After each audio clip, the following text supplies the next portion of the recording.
Hey guys, my name is Anuradha. Welcome to our channel GK Guidance and Knowledge. Happy morning to all of you. आज हम discuss करने वाले हैं police reforms के बारे में। आई होप आपको सभी को पता ही होगा कि पुलिस रिफॉर्म बहुत ही ज़्यादा ज़रूरी है हमारी कंट्री के अंदर। सो हम उसी को डिस्कस करेंगे। तो चलिए क्वेश्चन के साथ ही शुरुआत करते हैं। इंडियन पुलिस के अंदर कोई भी मेजर रिफॉर्म्स लाने के लिए हमें पॉलिटिकल विल की बहुत ही ज़्यादा ज़रूरी है। ये एक एसेंशियल कंपोनेंट मान सकते हैं हम इसके लिए। इसके ऊपर हमें कमेंट करना है। तो हम क्या करेंगे, हम पुलिस फोर्स के साथ में ही शुरुआत करते हैं। इसका इंट्रोडक्शन देंगे और रिफॉर्म्स के बारे में बताएंगे और उसकी क्या ज़रूरत है वो भी डिस्कस करेंगे और कमेंट जो हमारा वे फॉरवर्ड उसके अंदर ऐड कर देंगे और फाइनली कंक्लूजन के साथ एंड करेंगे।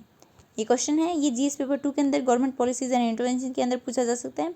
जीएस पेपर 3 के अंदर वेरियस जो सिक्योरिटी फोर्सेज हैं, एजेंसीज़ हैं और उनके मैंडेट हैं उनके अंदर, और जजमेंट और केसेस के अंदर भी पूछा जा सकता है। तो हमारा इंट्रोडक्शन क्या होगा, पुलिस है वो स्टेट लिस्ट के अंदर आता है जो कि मेंटेन करता है एक कंट्री के अंदर लॉ एंड ऑर्डर। अगर हम यूएन की जो स्टेटिस्टिक्स हैं, यूनाइटेड नेशन के जो डाटा है उसके अंदर देखें तो उसमें रेकमेंड किया गया है कि 1 लाख की पॉपुलेशन के ऊपर कम से कम 244 जो पुलिस पर्सनल्स होने चाहिए। लेकिन इंडिया के अंदर ये बहुत ही कम है। 100 का आप लेख देख सकते हैं, इसके अंदर कमी देख सकते हैं। 1 लाख के ऊपर हमारे देश में 144 हैं। जब हम वुमेन रिप्रेजेंटेशन की तरफ देखते हैं तो वो 10% से भी कम है। ये किस में बताया गया है, इंडियन जस्टिस रिपोर्ट 2020 की है, उसके अंदर बताया गया है। साथ और भी काफ़ी सारे रीजंस हैं जिसकी वजह से हमें ज़रूरत है पुलिस रिफॉर्म्स की, तो उनके बारे में जान लेते हैं। अकाउंटेबिलिटी, रिस्पॉन्सिबिलिटी, फंडिंग और सेंसिटिविटी, हर चीज़ की कमी देखने को मिलती है यहाँ पे। इसका सिटीजन्स के ऊपर डोमिनेंस देखने को मिलता है। हमारे यहाँ पे जो पुलिस है उसके पास में टेक्निकल एडवांसमेंट की भी कमी देखने को मिलती है। जैसे कि हमारे देश में अभी साइबर सिक्योरिटी के रिलेटेड काफ़ी सारे इश्यूज़ निकल कर आ रहे हैं, साइबर अटैक्स हो रहे हैं, तो उनके लिए हमें टेक्नोलॉजिकल एडवांस पुलिस चाहिए। काफ़ी सारा करप्शन और पॉलिटिकल इंटरफेरेंस देखने को मिलता है, तो उसको भी कम करने की ज़रूरत है। शॉर्टेज है जो एडमिनिस्ट्रेटिव वर्कफोर्स हैं, मतलब कि जो पुलिस पर्सनल्स हैं उनकी कमी देखने को मिलती है।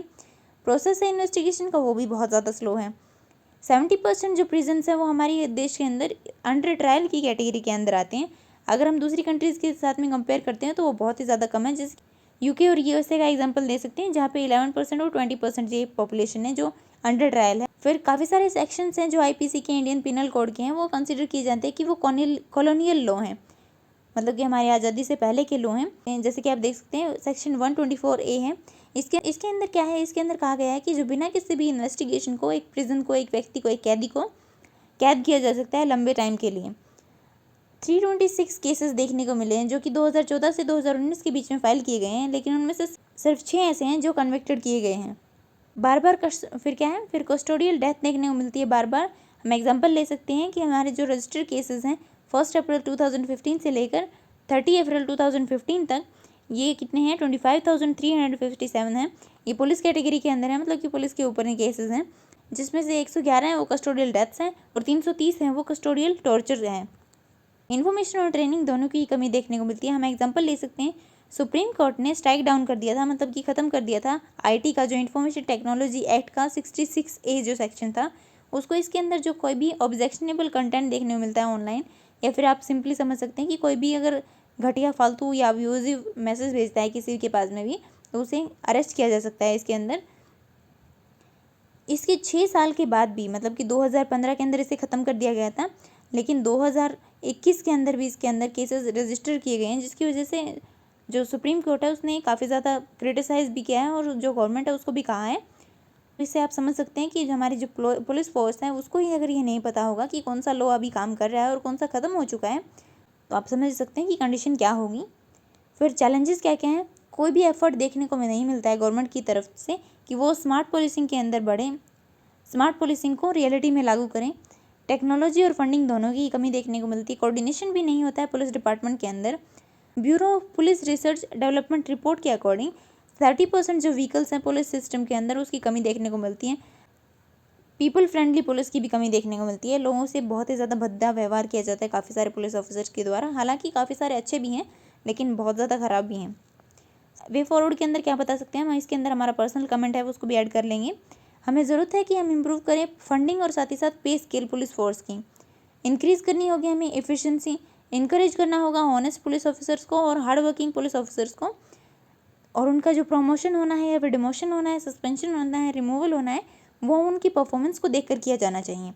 हमें सेंसिटिविटी भी लेकर आनी होगी, साथ ही साथ सिटीजन फ्रेंडली पुलिस भी बनानी होगी। ट्रेनिंग है वो दी जानी चाहिए नए जो भर्ती हुए हैं उनके लिए, और साथ ही साथ जो सर्विस के अंदर हैं उनको भी ट्रेनिंग दी जानी चाहिए। फिजिकल चेकअप होता रहना चाहिए। देखा होगा आपने कि पुलिस से उसका पेट बाहर लटका हुआ देखने को मिलता है, तो उसकी फिजिकल चेकअप है वो लगातार करते रहना चाहिए और उनको फिजिकली फिट भी रहना चाहिए। अगर वो ही फिजिकल फिट नहीं होंगे तो वो क्रिमिनल्स को कैसे पकड़ेंगे। और इसके साथ साथ हमें साइकोलॉजिस्ट भी अपॉइंट करना चाहिए, बिकॉज पुलिस पर्सनल है, वो हर रोज़ नया चैलेंज देखने को मिलता है उनके सामने, उनको क्रिटिसाइज़ भी किया जाता है और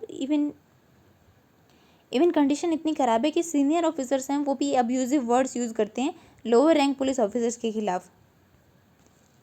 हमें इम्प्लीमेंट करना होगा रिकमेंडेशन को, जो कि प्रकाश सिंह केस के अंदर 2006 के अंदर दी गई थी। इसके अंदर 7 डेरिवेटिव्स बताए गए हैं, उनको हम आगे डिस्कस करेंगे। फॉलो भी कर सकते हैं जजमेंट जो आंध्र प्रदेश हाई कोर्ट ने दी थी, जिसके अंदर कहा गया था चिल्ड्रन फ्रेंडली पुलिस स्टेशन बनाने के लिए जो चिल्ड्रन से रिलेटेड जो इश्यूज़ हैं उनको सेपरेटली डील किया जाएगा। इसके अंदर नेशनल सिक्योरिटी कमीशन को भी बनाने की ज़रूरत है सेंट्रल और स्टेट लेवल के ऊपर। और जो रिकमेंड किया जाता है यूनाइटेड नेशन के द्वारा यूनाइटेड नेशन के द्वारा जो रेकमेंड किया गया है पुलिस और पीपल के जो रेशियो है, मतलब कि 244 1 लाख के ऊपर, उसको भी इंक्रीज़ करने की ज़रूरत है। यूनाइटेड नेशन के अंदर जो बताया गया है पुलिस पर्सनल है उनका और पीपल है जो सामान्य जनता है उनके बीच में जो रेशियो है वो 144 है हमारी कंट्री के अंदर, उसको एटलीस्ट इंक्रीज़ करके 244 तो करना ही चाहिए। जो भी वैकेंसीज़ हैं उनको भी फिल करना चाहिए। फिर हमें इम्प्रूव करना होगा, अकाउंटेबिलिटी को प्रोवाइड करवानी होगी। ऑटोनॉमी किसके थ्रू हम कर सकते हैं, ये हम ई गवर्नेंस के थ्रू, टेक्नोलॉजिकल नॉलेज के थ्रू, चार्टर के द्वारा, सिटीजन चार्टर के द्वारा और बॉडी कैम्प्स के द्वारा इसे इंक्रीज़ कर सकते हैं। इम्प्लीमेंट करना होगा हमें डीके बसु केस का वर्डिक्ट, जिसके अंदर कस्टोडियल डेथ और टॉर्चर के बारे में बताया गया है। हमें फुल्ली वैक्सीनेट करना होगा पुलिस ऑफिसर्स को, क्योंकि वो फ्रंट लाइन वर्कर्स हैं, और अपग्रेड करना होगा उनके जो डिपार्टमेंट के अंदर ही कोऑर्डिनेशन देखने को नहीं मिलता है, तो उसको भी अपग्रेड करने की ज़रूरत है, बढ़ाने की ज़रूरत है। इम्प्लीमेंट करना होगा पीएम मोदी का जो विजन है, जो स्मार्ट पुलिसिंग, जो स्मार्ट सिटीज़ के लिए बनाने की बात है उनकी।